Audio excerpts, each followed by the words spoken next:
dia. Eu digo seu, hoje não vai ficar com as costelas da esposa dando cutucão para dizer assim: o pastor está com o talar no avesso, porque hoje ele não está no avesso.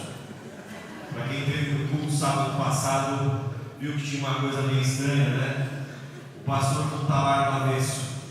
E foi um negócio do qual eu vi a semana toda, com um certo tom até de vergonha, porque filho de costureira botar peça de roupa do avesso é pra cá, né, mãe? É pra cá. Que a graça e a paz do nosso Senhor Jesus Cristo esteja com cada um de nós, agora e sempre. Amém.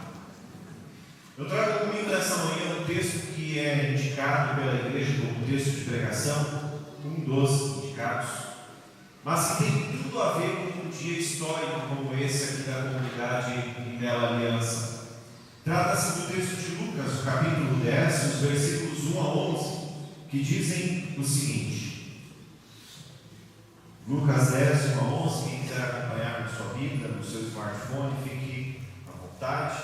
Hoje temos a Bíblia disponível digitalmente também.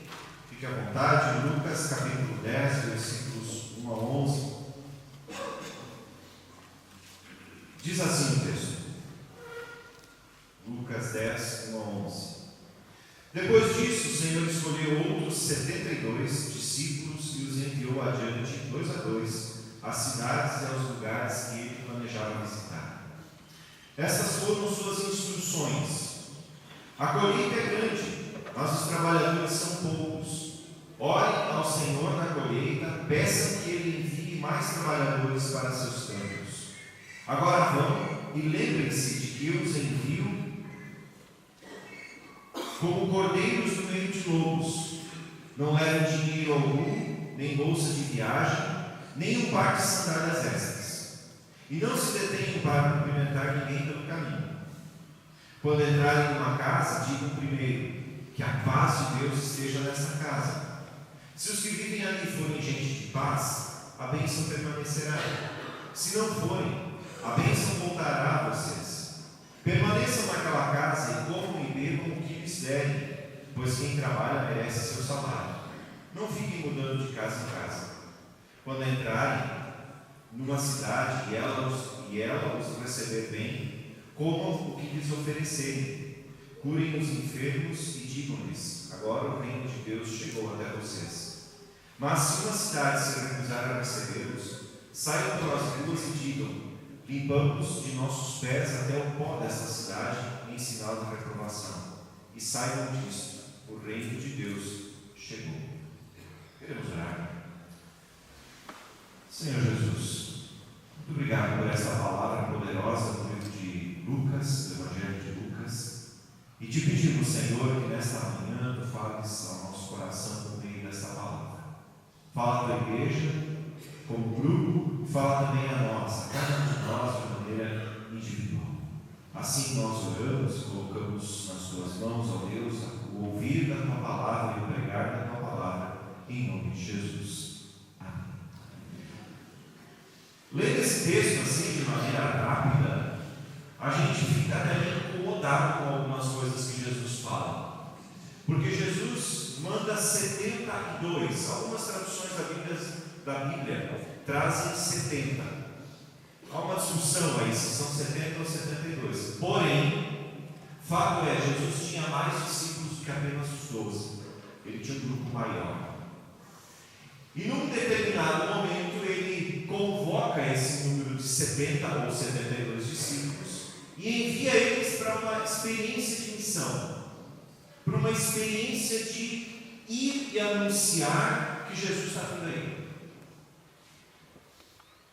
70 tem a ver com o número do Sinédrio. Sinédrio era um grupo de lideranças religiosas judaicas naquela época, e eram os que definiam os rumos da sociedade, vamos dizer assim.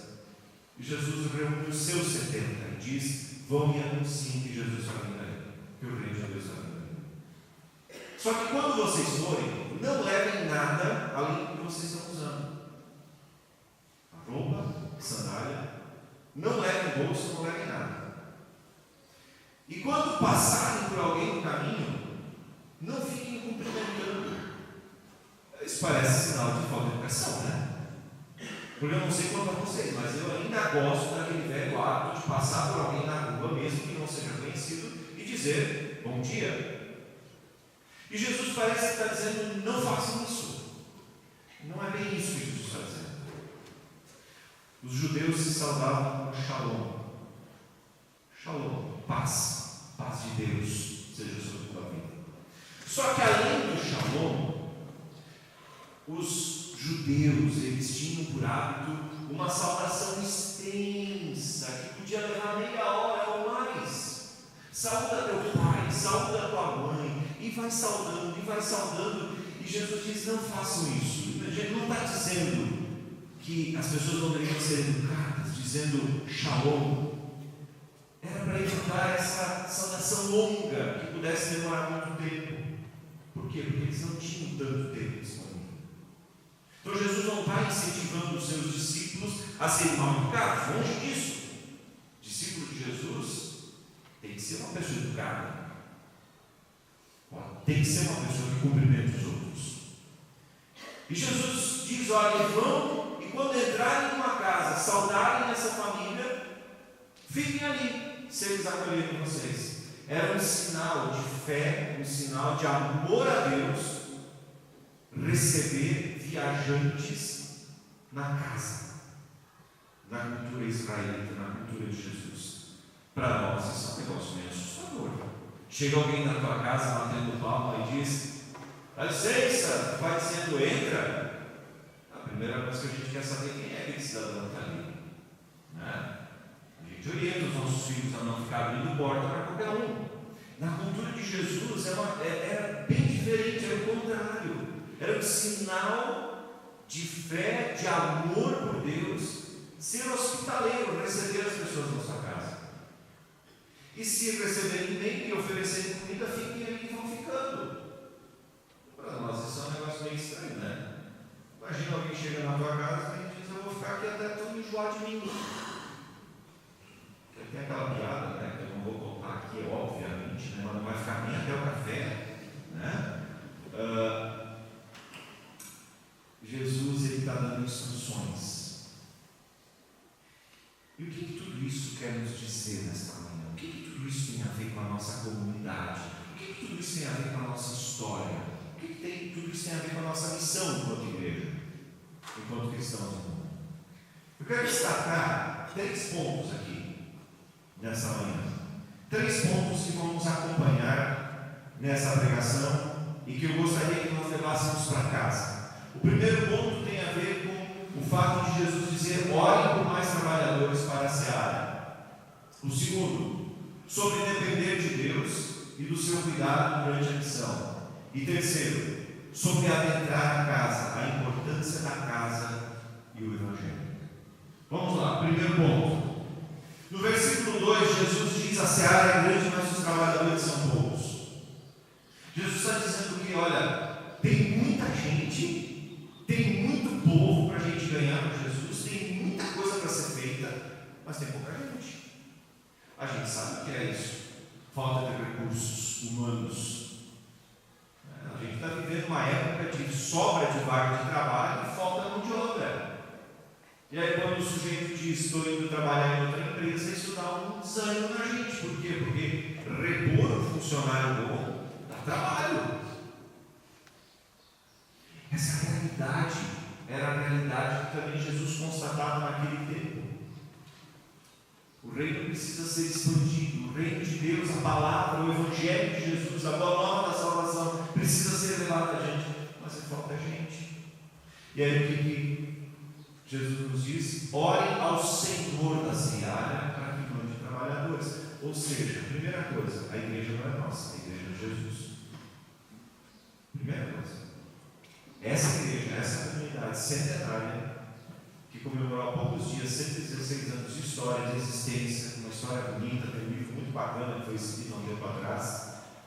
Essa igreja, esse povo de Deus que aqui se reúne, não é propriedade minha, graças a Deus, é do Senhor. E o Senhor pede para que oremos por mais gente para trabalhar. Eu lembro que numa das conversas que tivemos foi dito: nós oramos muito para um pastor aqui. Se oraram o suficiente ou não, não sei, mas estou aqui. E nem a mãe disse, eu orei muito por marido. Eu disse, um pouco então, né? Porque olha o que apareceu. Mas Jesus diz: eu sou o dono da igreja, eu sou o Senhor da igreja. Orem a mim e peçam por mais trabalhadores. Eu estou um mês aqui na comunidade e eu já vejo os lugares onde falta gente. Falta gente para música. Vocês me viram cantando aqui, né? Pelo amor, vamos combinar que tem gente para fazer algo bem melhor do que eu faço aqui. Falta gente para música. Falta gente para o grupo infantil. Nós temos um grupo de adolescentes, de jovens que se reuniu ontem, um grupo fantástico, grande, acho que tinha mais de 30 ontem. E nós precisamos de gente que diga: pastor, estou junto. Fabiane, Moacir, estou junto. Que digam assim: pastor, eu não tenho coragem de fazer uma pregação no culto, mas lá na juventude, quem sabe? Sabe, tem muita coisa para fazer. Não falta gente. E o que Jesus disse? Orem. Orem e peçam para que lhe seja dado. Para que lhe seja dado. Nós temos dentro dessa questão também de orar para que Deus mande pessoas, tem também a questão da oração. Primeiro, a igreja de Jesus, e segundo, ele nos ensina a orar, dizendo: orem. Nós precisamos carregar a nossa comunidade em oração, mas antes disso nós precisamos aprender a orar. Eu acho uma coisa interessante que às vezes a gente diz assim: quem gostaria de orar? Aquele silêncio que tu escuta os grilos lá fora. E por quê? Porque as pessoas têm uma compreensão equivocada de oração, achando que oração é fazer poesia. Oração não é fazer poesia. Oração é conversar como a gente conversa. Eu estava conversando com Deus hoje de manhã. Estava bem cedinho no escritório já. E a primeira coisa que eu fiz foi conversar com Deus e dizer: Deus, hoje eu assino um contrato. Eu não sei por que tu me trouxe para cá, mas eu sei que tu queres algo comigo aqui e algo nessa comunidade através de mim e em mim através dessa comunidade. Portanto, Senhor, eu estou aqui completamente rendido. Queridos, nós precisamos aprender a orar. Orar por pessoas, orar por comunidade, orar por ministérios específicos. Nós precisamos dizer: Senhor, levanta os músicos que há entre nós. Não é possível que todo mundo cante tão bem que nem o pastor. Não é possível. Senhor, levanta os músicos que há entre nós. Cadê os goleiros que há entre nós? Cadê os gaiteiros que há entre nós? Senhor, levanta esses caras. Levanta esses homens e mulheres para te servirem. Precisamos aprender a orar por pessoas, por dons a serviço, por ministérios específicos e pelo sopro do Espírito Santo entre nós. Porque precisamos que o Senhor quebre e transforme corações. O primeiro ponto foi esse. Segundo ponto: aprender a depender de Deus. Quando Jesus dá as instruções para os seus discípulos, dizendo: vão e não levem nada. Não levem duas sandálias, não levem bolsa, não levem capa, não levem nada. Simplesmente vão com o que vocês têm. É porque Ele está ensinando a gente de que a igreja é dele, e de que os recursos também são dele, e portanto Ele quer nos ensinar a depender do Senhor. E esse talvez seja o maior desafio da vida humana: aprender a depender de Jesus. Sabe por quê? Porque a gente não gosta de depender dos outros. A gente gosta de ter o controle na mão. Mas tem coisas que fogem ao controle da gente. Tem coisas que simplesmente a gente não admite que acontecem porque fogem ao nosso controle. Aprender a confiar em Deus é uma das tarefas que eu, minha esposa e nossos filhos temos aprendido ao longo dos anos a confiar no Senhor, a viver na dependência do Senhor. vocês algo que aconteceu logo no início do nosso casamento. Eu acho que eu já contei um e outro, talvez informalmente, em algum momento. Eu e eu, quando casamos, nós dissemos, nós vamos ser dizimistas. Nós vamos separar todo mês um valor do que ganhamos. E esse valor não é 10%, porque senão a gente cai na tentação e na lei de achar que tem que pegar o contra-cheque e tirar 10% diante de Deus. Não, a gente tem isso como um preferencial de generosidade. E nós separamos os primeiros meses em Iporanga como PDRamistas, ou seja, pessoas que estão fazendo período prático, quem sabe final de ser ordenado pastor. E separamos para Deus. Cheguei na secretaria e disse: esse é o nosso dízimo. E o mês foi passando. Ganhava uma mixarinha na época. Anne, acho que não sei se estava trabalhando, não, eu acho que estava trabalhando já, mas também não tinha percebido. E chegou o dia 25, hora de fazer almoço. Abro a geladeira, freezer da geladeira. Sabe quando assim a geladeira quase vai. O Giro disse: oi! Não tinha carne. Primeiro pensamento: aqueles R$80 que eu dei lá de oferta estão me fazendo falta agora. Eu olhei para baixo, na geladeira tem ovo, vai ovo mesmo. Uns 15, 20 minutos depois, na porta, seu Valdir X, lá do Rio do Norte, um irmão precioso, amado, um homem temente a Deus. Jefferson, a gente matou uns frangos e a gente lembrou de vocês. E eu queria te entregar um frango. Sem exagero, ele dava uns 7 quilos mais ou menos. E qual foi o primeiro pensamento que veio? De vergonha. Por quê? Porque eu achei que Deus tivesse esquecido da gente. Porque eu achei que Deus não tivesse cuidando da gente. Mas Ele estava cuidando. Aquele frango a gente comeu por muito tempo. Muito tempo depois encontrei o seu Valdir e contei essa história para ele. Eu nem me lembro disso, mas eu lembro. E eu conto e contarei enquanto eu viver, de que esse é só um exemplo do cuidado de Deus. Eu não tinha reserva, não tinha nem de onde tirar. Deus providenciou. Se vivermos pela fé, na confiança do Senhor Jesus, não faltará trigo no pote e azeite na botija, para lembrar do texto do profeta Elias. Não faltará. O detalhe é a gente confiar no cuidado de Deus. O detalhe é a gente confiar nesse Deus que zela e ama cada um de nós de maneira que não vai deixar faltar nada para a dignidade humana. Infelizmente eu cheguei aqui e já fiz 5 sepultamentos. Por isso eu te falei que eu já até registrei no nome do livro de registro da comunidade.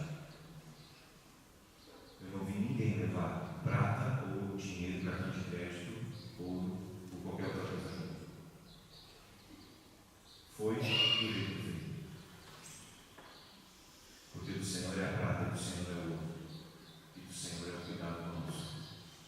Por isso, quando Jesus diz para os seus discípulos: vão e aprendam a depender de mim, Ele está dizendo: eu quero cuidar de vocês. Nessa caminhada, eu quero cuidar de vocês. E tudo que o Senhor deseja é que nós ensaiemos a generosidade. Nós não somos generosos por natureza. Dá um monte de bala para uma criança e diz: divide com o teu irmão. O que ele vai fazer? Vai comer sozinho, vai dar laranjeira. No meio das bananas, vai lá e senta lá e come tudo. E tu só descobre os papéis. Porque nós não somos generosos por natureza. Agora o Senhor nos torna generosos. Torna generosos. E o seu Valdir estava sendo generoso comigo. Ele nem sabia do que estava se passando conosco. E Ele nos abençoou com a sua generosidade. Deus cuida. Deus derrama sobre nós a sua generosidade. Ele não esquece da gente. Basta confiar. Só que confiar significa dizer: eu estou abrindo mão do controle. Isso não é motivo nenhum para a gente ser irresponsável e viver de qualquer jeito. Não é? Não. Mas isso não quer dizer que nós devemos nos apegar tanto ao que temos e à nossa capacidade, esquecendo que é o Senhor que dá e o Senhor que cuida. Terceiro e último ponto para nós encerrarmos esse culto ainda antes do almoço. O versículo 5, eu gostaria de ler de novo. Diz assim: quando entrarem numa casa, digam primeiro que a paz de Deus esteja nessa casa. Se os que vivem ali forem gente de paz, a bênção permanecerá. Se não forem, a bênção voltará a vocês. A gente poderia conversar aqui sobre o que quer dizer esse desejar a bênção, mas eu não quero entrar nessa questão, eu quero entrar na questão da casa. Jesus diz: não fiquem em um hotel, não fiquem em uma pousada, não fiquem em uma hospedaria, fiquem em uma casa. Por quê? Porque casa é sinônimo de intimidade, e é dentro de casa que a gente é quem a gente é de verdade. E aí a gente tem que entender a lógica de Deus. A lógica de Deus sempre foi uma lógica da família. E nesse sentido, Jesus está querendo nos dizer o quê? A nossa comunidade precisa ser uma comunidade que se reúne aqui domingo de manhã, que tem esse momento de comunhão, de ouvir a palavra, mas essa palavra precisa ir para dentro da nossa casa e transformar dentro da nossa casa para fora. Por que isso? Porque fora de casa o ser humano é muito bom em interpretar. Tu trata teu chefe do mesmo jeito que tu trata teu esposo ou teu marido? Ih, mas meu marido é meu chefe, então lascou. Mas se não, tu não trata da mesma forma. Sim senhor, sim senhora, e ó, vai corretinho. Mas e a esposa? E o marido? E os filhos? E o pai? Está entendendo? É dentro da casa que a coisa muda. E quando ali muda, a sociedade muda. E quando ali muda, dentro de casa, a gente muda o mundo. A partir da transformação que Deus começa em nossa casa. É dentro de casa que a gente precisa viver o Evangelho de Jesus. É dentro de casa que a gente precisa receber o missionário de Deus. E aqui eu não estou falando de personagens televisivos, do pastor, não. É Jesus. O Deus encarnado é dentro de casa que a gente precisa receber. E quando a gente recebe dentro de casa, pode ver, Jesus diz, fala primeiro da casa e depois ele fala da cidade. Quando a gente recebe Jesus dentro de casa, a cidade é transformada. Um exemplo: quando um homem entrega sua vida para Jesus, quando um homem entrega sua vida para Jesus, e de repente ele para com seus vícios, quem são os primeiros beneficiados com essa conversão desse pai, desse homem? A esposa e os filhos. O quê? O pai não paga na bodega? Ele paga mesmo? Quer dizer que ele vai ficar em casa, ele vai jantar com a gente, ele vai conversar com a gente. E no começo as pessoas não estão acreditando na mudança. Só que quando elas começam a experimentar que uma outra vida é possível, porque Jesus entrou dentro da casa da gente através de uma pessoa que entregou a vida para Jesus, a gente começa a dizer assim: é isso que eu queria a vida inteira. E daqui a pouco, esse homem vai falar para os seus colegas de trabalho: eu mudei, eu não traio mais minha esposa, eu não bebo mais, eu não vou mais nessas farras que a gente fazia, eu não cansei disso. Agora eu quero outra vida para mim, uma vida onde Jesus está presente. impacta uma família e impacta a sociedade. E é disso que Jesus está falando aqui. Quando entrarem numa casa, fiquem ali. Sejam missionários ali. Transformem a partir da palavra que o Senhor quer abençoar naquela casa. Transformem aquela casa. Quando famílias são transformadas, cidades são transformadas. A gente não transforma uma cidade por decreto, por força de lei. A gente transforma uma cidade a partir da transformação das pessoas que nela vivem, das famílias que nela vivem, dos filhos que são formados nas casas que vivem nessa cidade. E transformação a gente só consegue em Jesus. E na tua casa, quem precisa começar a mudança? E nós encerramos com isso. Começa por onde? Começa por onde? Quero contar para vocês a história de uma mulher de nome Mônica. Mônica, uma mãe que se converteu a Jesus e que tinha um filho meio vida louca. A realidade de muitas famílias nos dias de hoje. Essa mãe se converteu a Jesus e por 33 anos ela orou pelo seu filho. Um filho vida louca. E Deus começou a mexer na vida desse rapaz, que um dia ele estava tão transtornado, andando no quintal da casa, no jardim da casa, que ele escutou do outro lado do muro duas crianças brincando, onde uma disse para a outra: toma e lê, toma e lê. E ele na hora entendeu, é Deus dizendo: eu preciso começar a ler a Bíblia. Então ele tinha acesso à biblioteca da cidade na época, e ele começa a ler os textos sagrados e tem sua vida transformada. Sabe de quem eu estou falando? Agostinho de Hipona, os católicos conhecido como Santo Agostinho, o mentor espiritual de Martim Lutero, um dos maiores pastores que já pisou nessa terra, um cara que deixou uma obra extraordinária de teologia, de espiritualidade, de vida. Viveu no ano 340 e algumas coisas depois de Cristo. Uma mãe que ora teve seu lar transformado pela oração.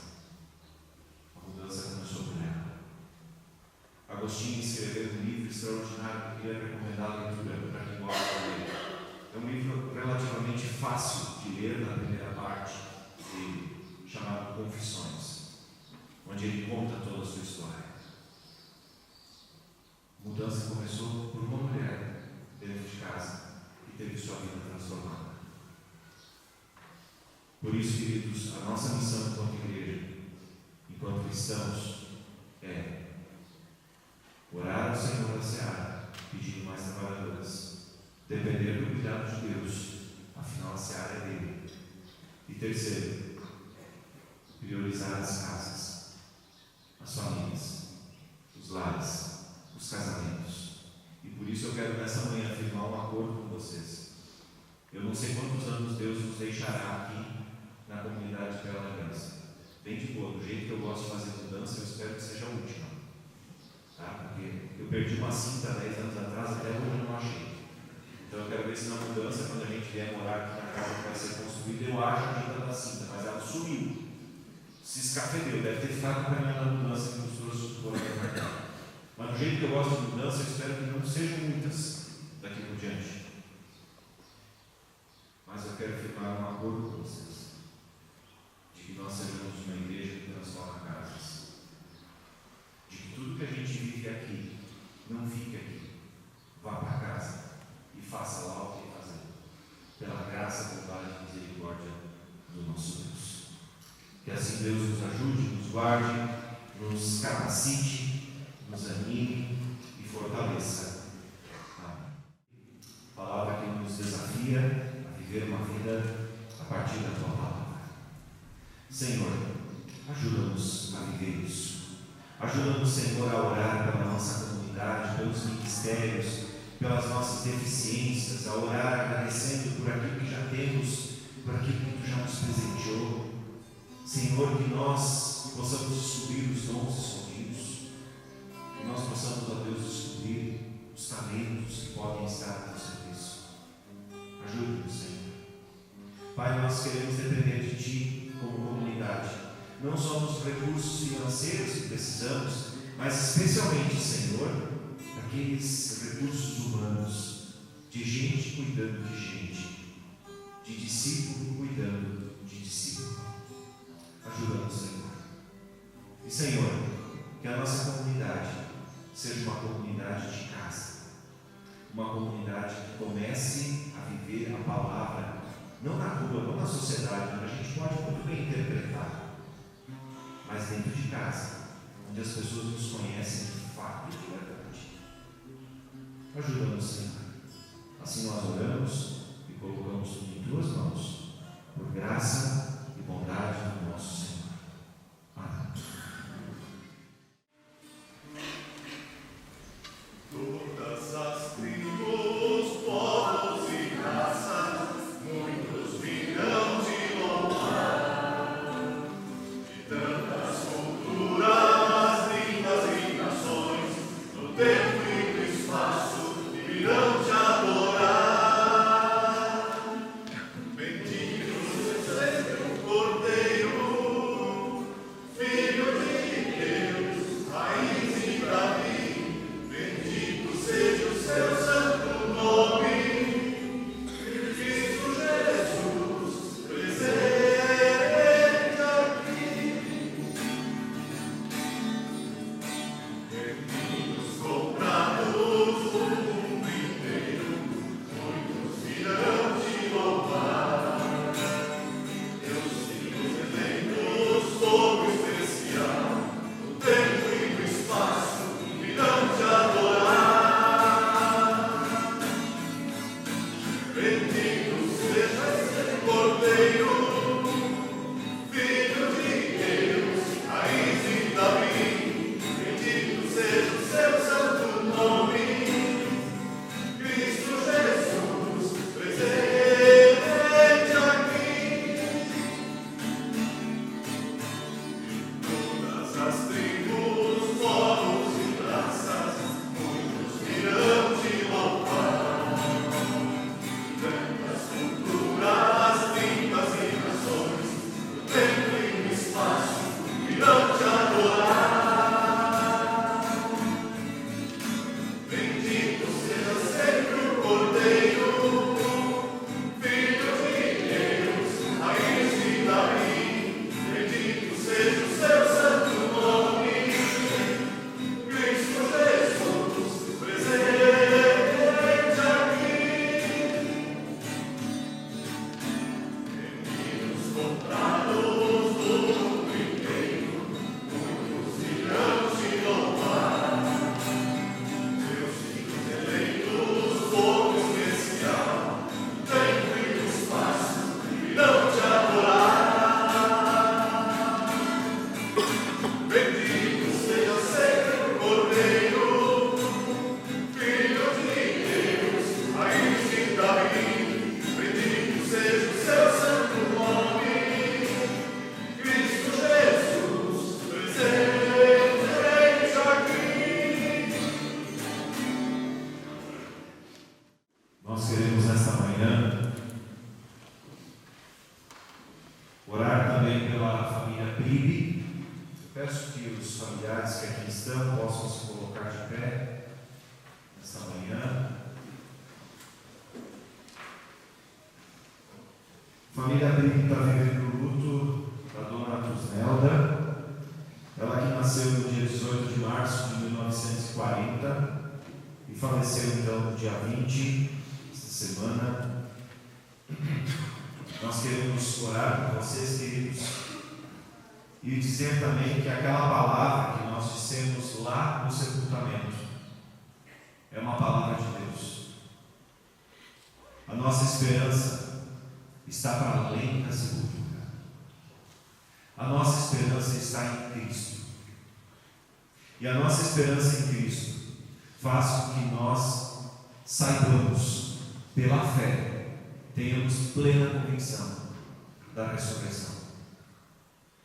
E quem parte com Cristo, parte nessa certeza.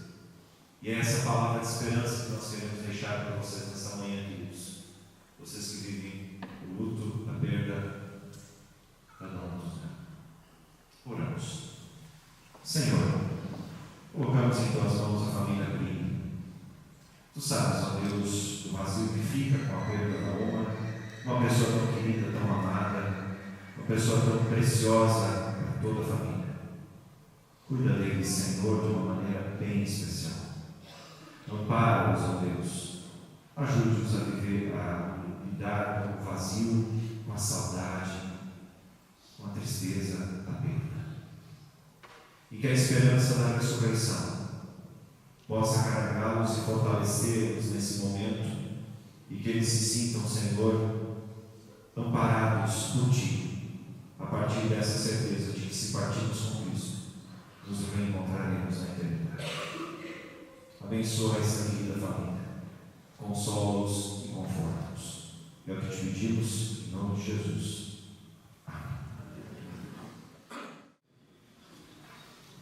Qual o nome da senhora? Marlene. Maria Marlene.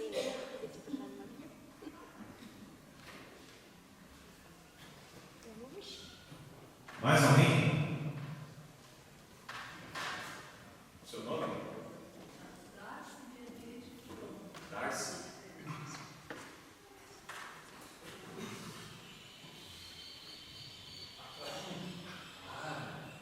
Um ano já? Ai, meu Deus do céu. Mais alguém? Não se preocupe, é só para a gente orar por ti, não é para pagar bolo depois. Se quiser pagar bolo, a gente está disponível. Por favor. Agora vai ser dia 20, a Lília. Dia 20? Dia 20. É verdade. Mais alguém? Nós queremos orar também ainda pela dona Elvira, que ontem estive na casa dela, completou 99 anos. A matriarca aqui da família, da princesa ali, né? 99 anos. Eu ouvi dela umas 18 vezes: toma café, toma café, toma café. Uma querida, uma amada. Né? Foi bem especial estar ali com ela ontem. Nós queremos orar também pela Tânia, que está se recuperando de uma cirurgia no pé, e queremos orar também pelo Charles Kurman, que também está hospitalizado, precisando do cuidado de Deus ali de uma maneira bem especial.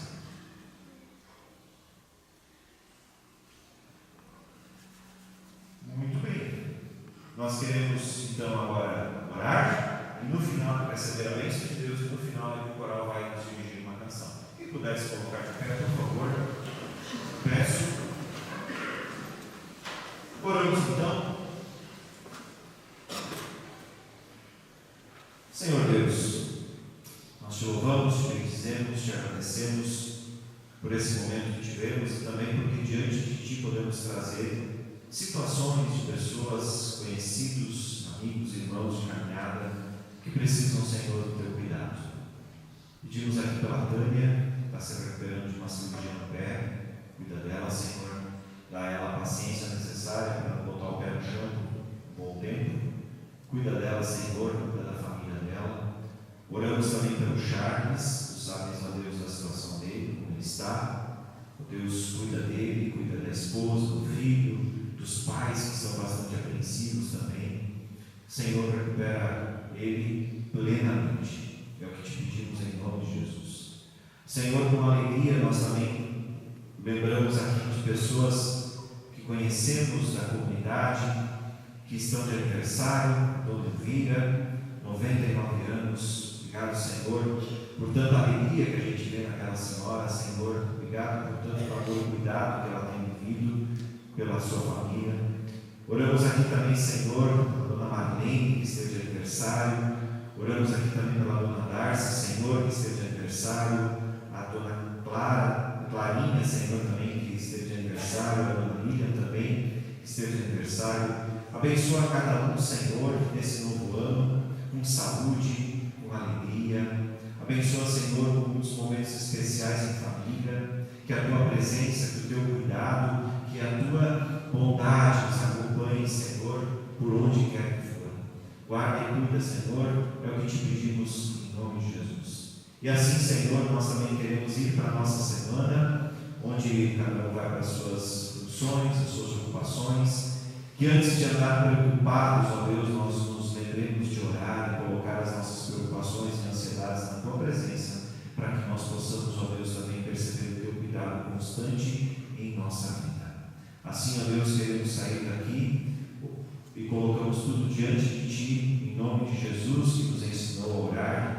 Pai nosso que estás no céu, santificado seja o Teu nome, venha o Teu reino, seja feita a Tua vontade, assim na terra como no céu.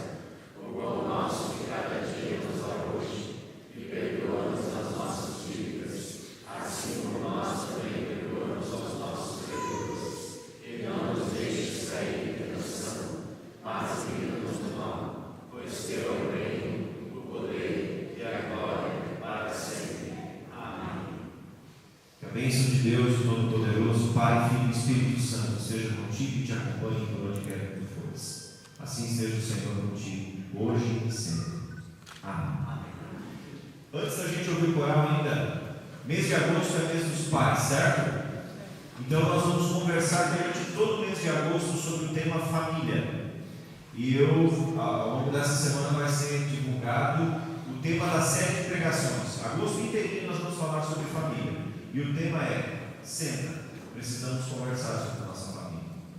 Esse é o tema, então, geral que vai nos acompanhar ao longo da nossa caminhada nesse mês de agosto. São todos muito bem-vindos. Convide aí a sua família, os amigos, os vizinhos, os conhecidos, o padre, enfim, traz todo mundo para a igreja e certamente Deus quer falar com o teu coração a partir dessa série de mensagens. Deus nos abençoe. Queremos ouvir o coral, podemos nos aceitar. Bondade de Deus, que a gente possa aí viver a partir dessa bondade de Deus. Que essa canção que me faz chorar de certeza e convicção de que esse Deus é tão bom, que a gente não merece esse amor, mas apesar de ser nos ama, que essa canção, que esse Deus nos acompanhe ao longo dessa semana. Nos vemos aqui no domingo que vem. Deus abençoe e guarde. Cuide-se. Eu não quero mais fazer tempo. Por favor, cuide-se. Cuide-se. 5 já deu, tá? 5 já deu. Deus abençoe e guarde a cada um. Os confirmantes, não esqueçam de assinar aqui com seus hieróglifos, por favor, tá?